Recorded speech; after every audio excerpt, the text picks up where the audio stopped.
You're listening to Death of the Reader. Flex and Herds here for your Murder Mystery World Tour, and we are here in our second week discussing Sulari Gentill's The Mystery Writer. Chapters 15 to 25 this week on the show, Herds. And Theodosia Benton, our protagonist in this here novel, has continued to get herself in trouble, except she's not really getting herself in trouble. It's just that everyone around her keeps dying. Finding her in trouble, and she keeps needing to vacate the premises quickly, which is quite fun. Yeah, the fans, the audience, the participants on The Shield, this shady website where these theories are getting thrown around online, they know what they know. Where they go one, they go all. And they all go to Gus Benton's house and stage a January 6th. I was going to say, yeah. It's so funny. It's so strange the lead up to this scene because the journalist, Mary, I want to say Calhoun. I know it's not Calhoun, but Mary Cowell, is it? Look, Mary shows up with her army of reporters and everybody's like, what do we do? Theo's screwed up. We're in lockdown mode now. Gus needs to leave to go to work. So he makes a joke at the reporters and they shovel snow together. It's a very charming moment of Gus showing his charismatic side to the sort of public. Oh, yes. And then just as Theo's thinking, wow, it really looks like Gus has got this handled, that's when the zombie hordes turn up and chuck a brick through a window. Oh, yeah. And someone apparently tries to shoot her, which is wild. They shuttle her off, of course. Yeah, we have to go hide from the zombie hordes, the risen dead, and we go to Cormac's house. I need to confess that when I read this stretch of chapters and Max talking about his weird conservative gun-toting family with a fortress out in the woods, the Ponderosa, I thought, well, obviously that's where we have to go now because that sounds like the safest place to Theo. Spoilers for the end of this stretch of chapters about where we're going next, but the first stop is Max's house because Theo has to go have an awkward confrontation at Max's house with the rest of his family. It's great. Yeah, I mean, I don't know a ton about what's going on here, but there's a bonanza of events. Theo's going down this rabbit hole here where she has had so many people perish in her immediate vicinity that she knows she didn't kill unless we're going for an unreliable narrator thing. So she has to kind of start suspecting the people in her immediate periphery. And there's this constant resistance from her to do that. And the really interesting hook that I actually really loved about this book is that as she's clearly starting to see the conspiracy lines in what's happening around her, the play to the audience that Sulari makes is effectively she's thinking, oh, conspiracy theorists, weird people, strange people. And you're like, oh, it's Mac's family. Mac's family did it. Mac's family did it. And then at that second, Mac's family shows up with a gun to the back of Theo's heads and what you doing in my dang bedroom? Because they're all weird in different ways, obviously. Like the two sons that aren't Mac. I mean, Mac's got his own weirdness going on. He's like aversion to guns after being shot by his mother as a child. Who then performed to the best of us? first aid on him. Well, that's what's really fun about it is that it's like my mother accidentally shot me and she told me to lie to everybody about it. But also she saved my life after shooting me. So she does care about him. She's just not very good at gun control. And also this implication that if he hadn't been shot by his mother, he never would have found the help to escape their conspiracy web. I like that the fact that Mac's family is a bunch of whack jobs who believe in crazy stuff has turned Mac into a truth-hunting man. I like that idea a lot. I just want to give full props to that concept. Well, I mean, that's a thematic that goes through the novel, right? Where sure. Gus couldn't get justice for his kid sister, so he became a lawyer. Theodosia couldn't be her own person, so she became a writer. To write her own worlds, yeah. Yeah. She didn't want to live in the world that her grandfather had constructed for her, so she decided to create her own worlds that she could explore on her own authority. And yeah, I really do enjoy that thematic. I specifically enjoy the detective origin story of I'm sick of being lied to all the time. Now I understand what a lie is and how to detect it. So I'm going to put that skill to use. I think that's really cool. The thing I can't remember herds was when we covered Tara Moss's The Ghosts of Paris. Oh my goodness, yes. They had a word for what Billy Walker was in those novels because she couldn't legally be a private eye in Australia. I couldn't tell you. I remember that there was a sniper chase scene through a crumbling tower, but I don't remember what she called herself. The reason I bring it up is because one of the other things that's been going along is that, of course, everyone in the story, aside from Gus, has sort of struggled to accept that they are who they are, where Mac, everyone's like, oh, so you're a private eye. And he's like, no, I'm not. Interesting that you say that Gus, seems to have accepted who he is, because I feel like even if he doesn't say that he hasn't accepted it, but his house is a mess and he's jumping from relationship to relationship, there are signs that even if he doesn't say to Theo, who is the point of view protagonist, and his sister, I haven't accepted who I am or what my lot is in life. He's still doing all this stupid stuff that is symptomatic of that desire to be something different or to resist the status quo, right? I think one of the most interesting things about it, it's something that is prevalent through our sort of core cast, but doesn't extend as much to everyone else. There is an implication that Zeke, Mac's older brother, became a doctor because he was inspired by his mother performing first aid on his younger brother after he was shot. But he's the only character in the extended cast that I think really it applies to. I suppose. I feel like Zeke being a doctor is also just to kind of set him up for future problems. But I do like that angle. I mean, This novel definitely is interested in the conversation around control in terms of Mac's family kind of giving structure to their family's lives, so that even if we can see from the outside, there's programming going on, there's problems with this family, it does give them something to do. And as with all good B-level horror movies, the fact that they're a bunch of right-wing nutjobs is going to come in handy at some point. That aside, I think one of the other interesting things that we start to get into a bit more in this, and it's more in the subtext of the kind of opening internet things to each chapter, we have this sort of narrative on the Shield where you see the kind of cognitive dissonance between the state and the authorities and all of these big corporations are all in on it, but the police, who have nothing to do with any of that, are all they're with us. It wouldn't be, why aren't the police doing anything? It'd be the police aren't doing anything. That means she's definitely the killer because they're protecting her, right? That would be kind of the through line there. And I feel like in trying to keep a more exciting tone, we are divorced a little bit from, how would these people actually react? How many guns would they bring to shoot up the house or whatever? That's exactly it, right? That coming back to that horror movie analogy you've made a couple of times. The conspiracy board sort of operates the same way, where the conspiracy board is there to ramp up the excitement more than they are to actually ponder the consequences of that thinking. Yeah.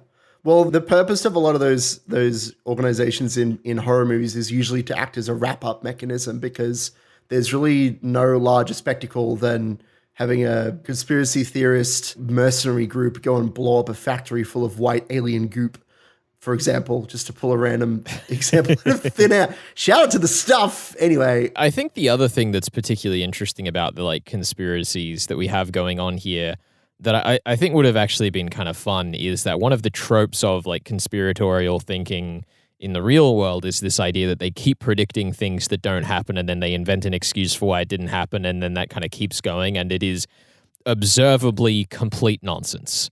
And I think one of the things that would have been kind of fun in this book, which does happen a little bit at the start when Primus is still writing, because he's clearly an actual source in the story, but it would have actually been kind of fun to see some more examples of this thing is about to happen, then the thing does happen and the conspiracy ramps up a bit. I was going to say, there is one event that's predicted, and it seems to be the publication date of Theo's book, Unearthed, because I think it's Primus is talking about that's what that was what I was saying. It's back when he was still writing, right? Yeah, this is when the Unearthed novel is going to come out, and you should treasure it as the great prophecy, or whatever it is he says. And they say, yes, December 5th, I have read it in the tombstones, which is a really fun way, because you could say you will find the answer in the tombstones, and there could be no answer there, but people will invent an answer, and that's kind of the fun part of those those conspiracies. Yeah, I guess it will be interesting to see once this novel, I think, gets around to December 15th, seeing what the tipping point we have there is. What the payoff is. We'll have to see. Anyhow, you're listening to Death of the Reader, your murder mystery world tour here on 2SER 107.3. We are discussing Sulari Gentill's The Mystery Writer, chapters 15 to 25. We'll be back with more of that in just a second.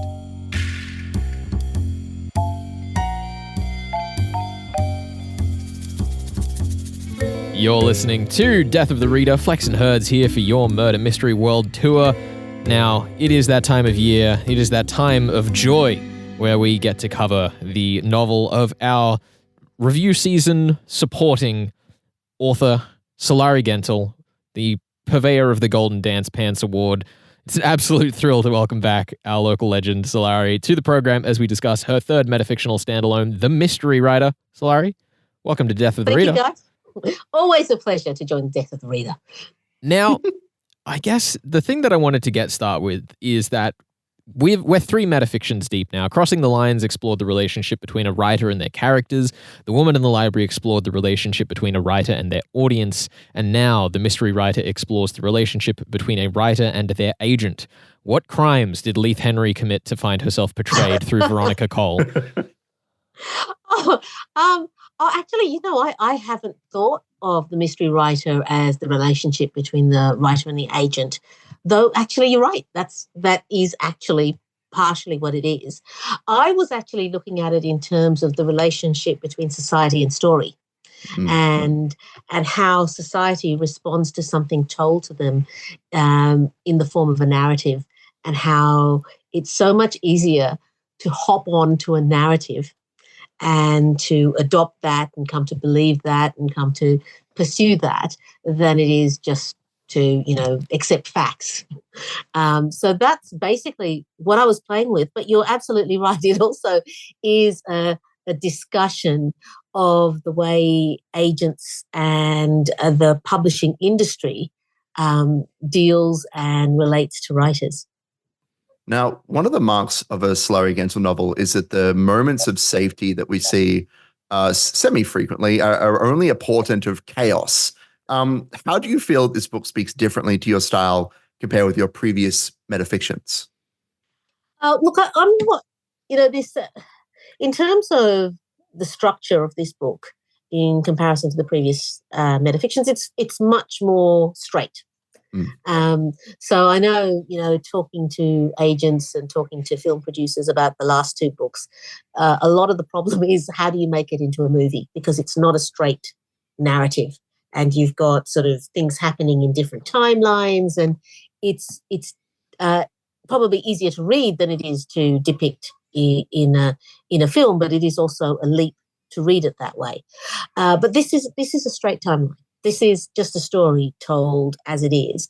What makes it metafiction is the background discussion about the way story works.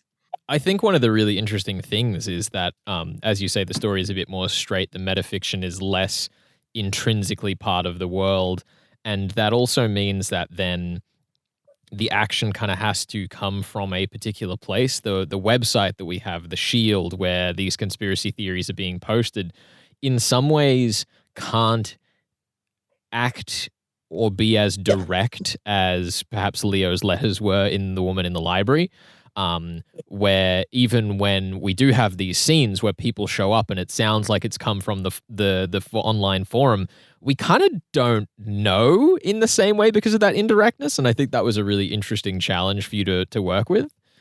Exactly. So what I was working with there was a background of madness. So in The Woman in the Library, it's a very personal relationship between Hannah and Leo, and the suspicion and the trust, and then the suspicion and the breakdown of that relationship happens in a very private plane. But what we're talking about here is a conspiracy theory, which we've all become used to dismissing. We've all become used to laughing at. I guess I'm curious. One of the kind of clear themes in this book is how characters they're shaped by things that happen in their youth. Gus, Theo, and Mac, they all kind of adapt to use skills that they were discouraged from using as they've grown up. I really enjoy the way that Mac was part of a conspiracy theory family, and now he hunts conspiracies and secrets. And these characters have all kind of escaped the communes that they grew up in with their families. Do we ever really escape the impact of our families? Oh, look, I think we try. We spend our lives trying to escape the impact. But I suppose in the same way, I think some of our strengths are created through trying to escape the impact of our families. So certainly for Gus and Theo, their families were on the extreme left. They were, Tasmanian ferals. They were hippies. They lived in communes. Mac's family was on the other side. They were extreme right, doomsday preppers. But there's a great deal of similarity between the two. I guess the thing I'm interested in there is you say that we are sort of strengthened by challenging those burdens that our families put upon us. But you're also saying that the shield and the way we are communicated to in society creates this background of madness. Are those ideas that we could compare? Is society somehow strengthened by having to see through the lies that we are perhaps told? Look, I think it definitely was. Once upon a time, that was a skill that we seem to have. The skill of trying to work out when we were being taken for a ride, and there does seem to be more of a willingness to believe or to jump on. I'm quite interested when I was actually going down the rabbit hole reading these conspiracy theories and also looking at doomsday preppers and so on. There's a part of it that's a bit hobbyish, that's not truly committed. So I'm not entirely sure that 100% of people who subscribe to a conspiracy theory or who doomsday prep actually believe that this is going to happen. It's almost just like a hobby. And there's this wonderful or funny show that I used to watch on the streaming channel with my boys called Doomsday Preppers from the US, and they would have a look at these families of doomsday preppers as they were preparing for various types of doom. So some of them thought there was going to be an economic crisis. Other people thought there were solar flares. Other people were worried about immigrants, and they were all preparing for the apocalypse. I was actually quite entertained by the way people did this, and the kind of the joy that they got out of doomsday prepping, which was almost similar to camping. This is something we do as a family. We prep together. The family that preps together stays together. That sort of thing. So I do wonder whether people are as earnest about the insanity as they are about the working with their family to build fortresses and hide food. Since we're talking about adjacent media, I'm going to shout out a video by Zoe B, Why We Secretly Want the World to End, which I watched recently, and it's all about how doomsday prepping is, as you say, it's a hobby. It's not as destructive as we might assume it to be with all those guns and castles and wild dogs, apparently. But it's also a way of taking back control when you don't quite know what, there's a conspiracy or you think there's something wrong, but you don't quite know what it is. Picking something specific and working to combat that thing it's a psychological, means of taking back your agency. And we saw it during COVID when everybody started hoarding food and buying toilet paper. Yes. So clearly there is some psychological element in it that makes us suddenly calm down if we have 3,000 rolls of toilet paper. But then you try to return it when it turns out you don't need it, which is a whole other issue. Exactly. But so all of that was quite interesting because, I was writing this book through COVID.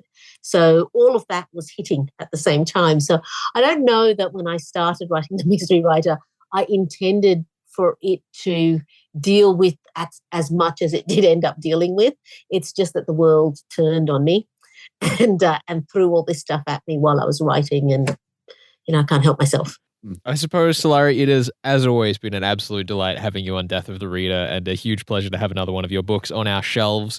Thank you so much for chatting with us and for the Mystery Writer. Oh, well, thank you guys. It's always a pleasure. You are listening to Death of the Reader. Flex and Herds here talking with Sulari Gentill there about The Mystery Writer, her latest standalone metafiction. We'll be back to discuss more of that same book in just a second. It will not end. The book will never end. You're on 2SER 107.3. Stick around.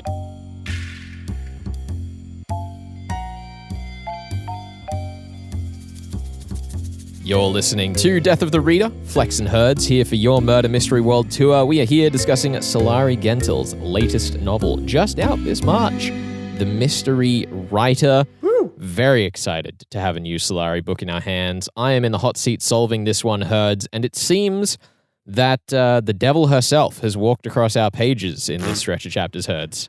I'm pretty sure you stole that from me, but yeah, you're right. The most innocent character in the novel, Veronica Cole, has had a sit down with Theodosia Benton. And I don't know about you, but I was picturing her with like a forked tongue and yellow eyes and like devil horns behind her. Oh, yeah. Because she commits the cardinal sin. I know we're going to get to your theory. This has nothing to do with any possible theories you may have. But the way that she talks and she says, "Yes, Theodosia," that's her voice. "Yes, Theodosia, you mustn't look any deeper into the secrets of this narrative. Leave it to the police. I'm sure they'll be fine." Like, it's like both in journalism and in murder mystery books, if somebody's telling you, don't look into the mystery of the murder mystery book, they're evil. It's bad. It's bad news or incompetent. At the very best, they are morally reprehensible. At worst, they are the killer. It's the cardinal sin of telling a detective not to detect. Like, what are you talking about, Veronica? Get out of here. Get out of this book. Anyway, yeah. I kind of love. We've only seen her a couple of times. Theo's only had 2 actual conversations, though we've seen her sort of in the background of some of the scenes. But every time she's on screen, she speaks in a way that feels very manipulative, but is also very direct about what she wants, which is for Theo to sign the damn contract, which she can only break out of via some sort of fiddle contest. She wants her to sign the contract after saying, "Oh goodness, did Dan offer that? Well, that would be ridiculous. That'd be out of the question," making it seem like we're using actual sales tactics here. Yeah, we are. We're using psychological foot in the door nonsense. Sulari very much feeling as though she's actually talking about the industry she's experienced here, where like they're trying to put pressure on you to sign. I do enjoy that, even if it is very silly. Oh yeah. She's a very silly character. One of the most interesting things about this stretch, and particularly trying to put a theory together for this stretch, is that we seem to kind of be ticking suspects off at this point in like a bit of a rotating way, where, as I mentioned in the first part of the show today, we have this sequence where Theo's starting to think about conspiracies, think about the stuff that Dan was posting about online on these like message boards, the shield that we read at the start of each chapter, and going like, oh, goodness, it must be a crazy conspiracy thing, leading you, the audience, to maybe it's Mac's family, and then Mac's family show up, so it kind of can't be them. The person I'm going to have to throw under the bus today is going to either have to be Caleb or Gus, because they're the only like really main characters that are in the situation enough. And, you know, Caleb's kind of posed as that threat because of his initial appearances where he's like, "I'll make them understand when I'm in charge." He's a loose cannon. Yeah, they can't be compelling. And the interesting thing I think about this is that if you didn't spot Daedalus in his labyrinth, then it would be really difficult to actually make a theory at all in the first place because of how the rug is constantly being swept out from under you. Like where we have ended this stretch of chapters, I think is the only place so far in the novel that I think I could simultaneously suspect Caleb and Gus. Even if I didn't pick up on the wordplay of Daedalus, which is very silly, I feel like it's definitely difficult to like pin it down on a single person because there are obviously suspicious people, but the general rule of murder mystery fiction is like if somebody says, "I'm gonna totally kill that person," and that person dies, it probably wasn't actually that person that killed them. Well, exactly. Which is why my today theory has to be Gus, right? Uh-oh. Because he's the only person who's been like around and in control of the situation. We have that moment you mentioned earlier where he walks out in front of all the reporters and like manages to charm them so easily that they end up doing his chores for him while he gives an interview. The thing I'm going to go with today is that like he really is enough in control of what's going on. He's so successful. He's so young. He has the big money from his old family that kind of means he could pull strings in the background. I mean, look, my obvious counterpoint to that is that he doesn't have the big money anymore. But he could be lying. It's true. He could be lying about the losing all only the source money. we have for him not having the money is himself. And the ramshackle house he lives in that just got like smashed in. That's part of the cover story. It's- Think about how often he isn't there in the story. That's like true. He's have off this at scene work. where Who knows where he could be? Mac comes to get this tennis racket and it's like years out of date because nobody's actually been living there until Theo shows up. You know what? The thing is, he might say that he has hundreds of witnesses from that workplace that he goes to every day, but actually, that's the most suspicious of all. Now, here's the other thing I have to theorize, Herds, and the big question I have, not necessarily for you to answer because that would be outrageous given the No, format you have of to the answer. show. What's the question you would like to ask yourself? What happens next? I don't know. We've had so many entrapment opportunities for Daedalus to get this signature. It sounds like they wouldn't have any resistance whatsoever. It sounds like they have her framed for enough crimes to take her life and hide it away. So, like, why haven't they gotten her signature yet? It's a great question. What is going to be the situation? Like, is that what happens directly next? And then after that happens, what next? I'm still so confused. Look, it is a good question. I mean, I asked this last week. It's a bit of a cheat, but like, how do we even end this? How does this go? We've got 3 bodies now. We keep moving away from Mary. I feel so bad for her, but like, she is a real character in this novel. She is our third death. This journalist lady who's digging too deep. She's also like the only person in the story that seems to actually be outside of the narrative. Yeah. Like, truly. This is something I want to poke you on because last week you said that they could kill Burt Winslow and Dan Murdoch if that is their real names, because it may not be their real names. Do you think that Mary Cowell is also like part of this conspiracy and is not a real person? I don't think she is at all. I think she is the one real person. So how could they kill her and not Gus? How could they don't say it's because it was Gus, because we moved on from that shenanigan. Why could they kill her and not Gus?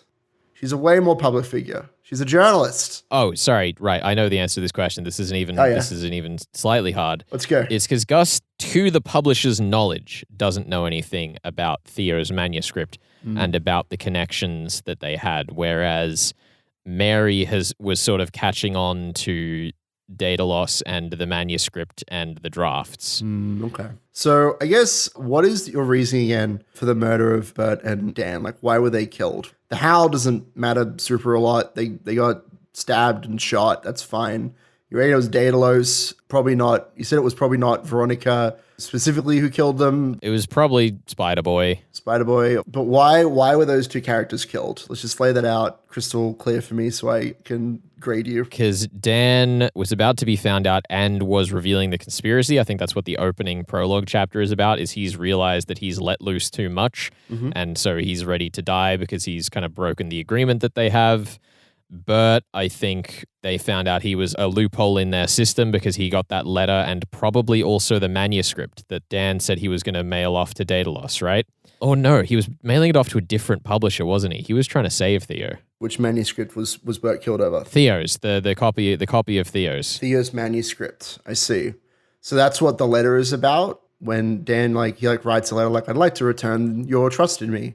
So he's sending Theo back her manuscript. Is that what's happening? Oh no, it'd be his manuscript, wouldn't it? It'd be like the revealing thing. I think the only major question I really have is where to next, because it feels like we've been circling this drain pipe of where and why and how Theo actually gets roped into Daedalus. And I feel like we've crossed so many opportunities by now that I don't know what the last straw is. All I want to say is we know Sulari's modus operandi. We have to feel Theo to be in a place of safety, and then ... Next week on the show, Herds, we are reading to the end of this Yeah. thrilling novel. I'm having a great time. I'm glad you are. I'm enjoying picking your brain. I just want to let you know, for all of my confusion, I am having a blast reading this book. It's very silly. It's very silly. I'm really excited to be talking about it with you. I definitely enjoy these novels more when I have someone to discuss them with. Yes. What we're here for today. Let's do it. Next week, more of The Mystery Rider all the way to the end on Death of the Reader. Your Murder Mystery World Tour on 2SER 107.3. Catch you then. We're out of here. Yeah.